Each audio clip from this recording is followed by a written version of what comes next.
The following video is targeted towards a general audience, an audience consisting of people of any age. Both kids and adults can enjoy the video. Hello there, everyone, and welcome to probably my very first Bionicle MOC overview video that I have done in a long time. I had been making some other videos, such as the Everything Wrong with Sonic the Hedgehog series and a lot of Let's Play videos, which unfortunately have not been getting a lot of views, but I am still trying to get attention by the video game community. But in any case, I recently have found a way to actually record my voice using a microphone, as opposed to the live recordings that I have done in a lot of my very early review videos, or just recording the footage and then doing a post commentary. But this is the first time in a long time in which I am doing a live commentary. And I think that it's a lot easier to do a live commentary. So, what you see in front of you is a MOC that I've actually made probably 2 or 3 years ago. I don't know exactly how long it's been, but this was a MOC that I made at some point when I was messing around with the various different Bionicle and Hero Factory parts that I had, and the result of it is this gigantic spider-like creature. And the story behind this is that this could probably be like a giant version of the Lord of the Skull Spiders, or perhaps the queen of the Skull Spiders. The Lord of the Skull Spiders probably is like just a servant to the queen. Of course, Makuta is the main threat of the Bionicle storyline. And this one was very impressive for me to make up, with various different black armor all around it, and using those little LEGO gem pieces to use as eyes. Like, these are supposed to be eyes, these four right here, and these are also meant to be eyes. So it's meant to be like an 8-eyed creature. As far as the functions with how big this thing is and how it exactly works, well, I am gonna real quickly go and get the Lord of the Skull Spiders, the original one, and do a side-by-side comparison. Alright, here is the original Lord of the Skull Spiders, and you can see just how much of a size difference these two happen to have.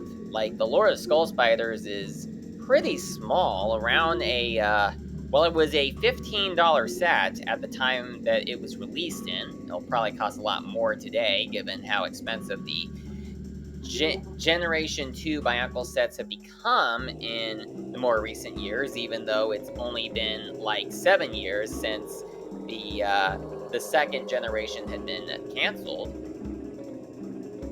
And you can pretty much see just how much of a difference there is. And another thing is that the bigger spider actually has 8 legs, like spiders do in real life. And I know that it might be a bit unrealistic for a creature to be called a spider but have less than 8 legs, but Bionicle had been doing it for quite a long time. Like, the Lord of the Skull Spiders only had 6 legs, and the Visorak were referred to as spiders, and they only had 4 legs. So this one does have 8 legs. I mean, it probably didn't need to, but that's just how it ended up coming out.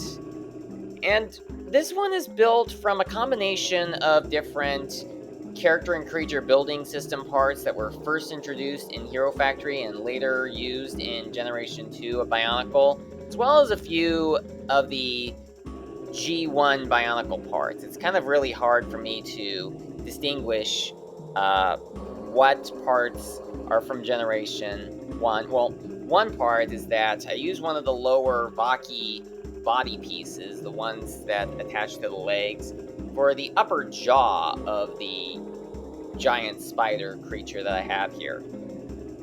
Like, this is pretty much how it is done, just using a number of different smaller Technic pieces, such as the piece that was used for the necks of the Glatorian characters, or most of them, for the lower jaw.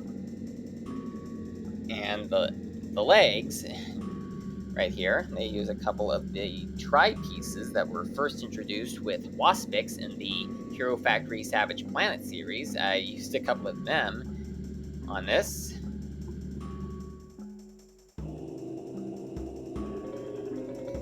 And the back torso, well, the back torso uses quite a number of different parts that you may recognize from different places. Like I used 3 of the Hero Factory 2.0/3.0 chest armor pieces, the ones that were, well, in this case, this color of chest armor piece was released with Stringer 3.0 in the Savage Planet series, and this main torso piece, that, well, this one originally came from the Hulk set, but in this color anyway, it was used in the original Onua for Generation 2, and also with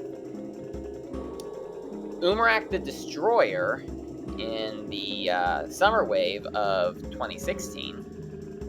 And I also used the torso from Split Face, since I had purchased 2 Split Face sets, so I could use the split masks to make MOCs using the solid colored pieces, along with also getting 1/2 red mask, 1/2 gunmetal mask off of Bricklink ahead of time, since at the time that I had gotten the sets, only one of each was available.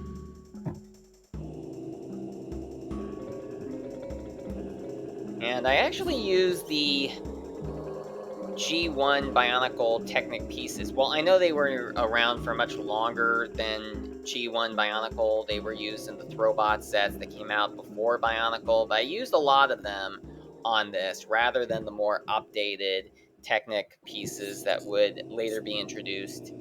Well, both in 2008 for Bionicle and also for the updated version that came out with the character and creature building system.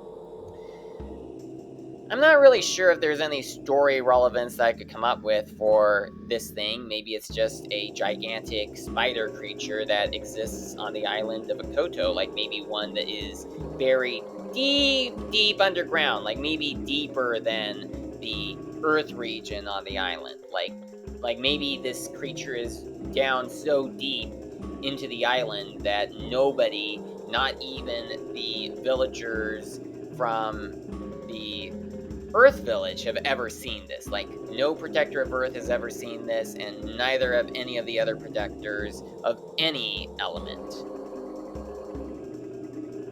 So that pretty much wraps up this overview video on the gigantic spider-like creature.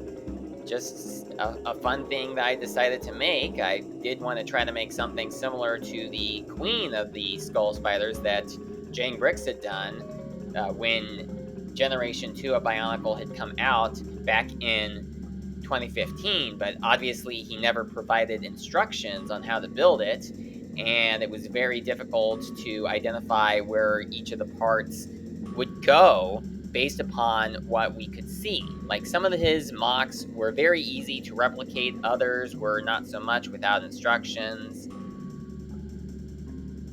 But there you have it. I'd like to thank you all very much for watching this review video, and I hope that you will continue to check out these overview videos as they come out over time. So thank you so much, and I will see you next time. Hey there, guys. I just wanted to let you all know that I had very recently created a Patreon account under the name Sonic Tough and MLP. If you would like to support me there, I would very much appreciate it. And the standard membership for Patreon is $3.50 a month, but if you go into the more highlighted tier, $6.75 a month, you will have access to some building instructions for some of my more complicated Bionicle and Hero Factory MOCs, including the one that you had just seen. I would very much appreciate it if you would all support me, And I thank you so much for watching this video, and I hope that you'll continue to check out more of my videos as more videos come out. Thank you so much, and I will see you next time.